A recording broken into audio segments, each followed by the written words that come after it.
To make sure we get the most out of this program, I'm going to offer you some practical, doable, achievable action steps at the end of each module to really actually try to get you to put into practice.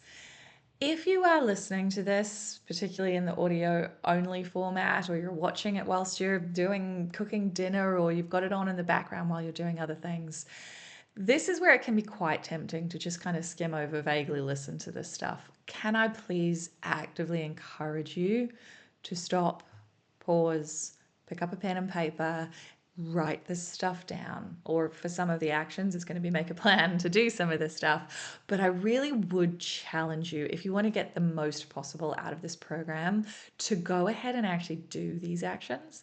Not 100% of them are going to be relevant to you, but those that are, really, you're going to get much more out of it if you put some of this into practice rather than just assuming that passive absorption is going to be enough. So for module 2, there's a few actions that I really want you to think about, okay? The first one is the empathy versus compassion fatigue discussion. And I really want you to focus a lot more this week on noticing which one you're doing.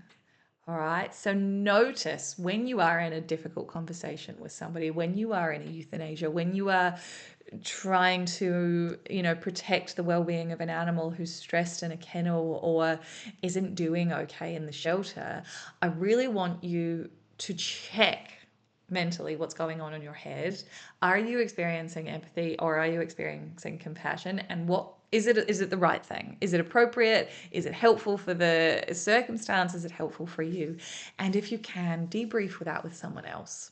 Okay? Because it's in the act of talking it through and getting someone else to hold us a bit accountable that we really get the most out of it. So that's your action 1. Action 2 for module 2 is similar in that I want you to do more noticing of what's going on in your head, but this time I want you to notice and talk to somebody about times when you experience compassion satisfaction. The reason it's important to stop and notice these moments is because the mainstream narrative our profession has, such as, oh, euthanasias must be a terrible part of your job for vets, or, some of the things that people externally might assume are the bad things.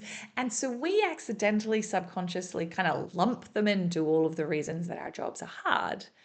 But if we don't take the moments to be playing with a litter of new abandoned kittens and go, this is nice. I got to help them. I got to bring them back from the brink. If you don't take post euthanasia 20 seconds to go, I did that well and I brought comfort to people who were grieving. If you don't stop after you saved a life or turned around a really tricky anesthetic or did an amazing surgery, even if the owner complains about the price, if you don't stop and go, that felt good, I feel satisfied with that moment, then it's really easy for the negative things to become the primary narrative in our head.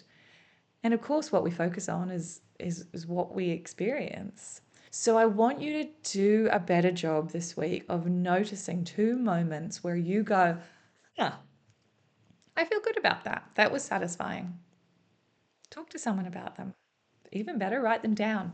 If you're a journaler, a gratitude person, write those things down. Really bring them home and make sure they are becoming moments that you mark. Lastly, I would like to challenge you for your action to consider a scenario, either that you've done or that somebody else has done, that you might historically have assumed to fall into the compassion fatigue space.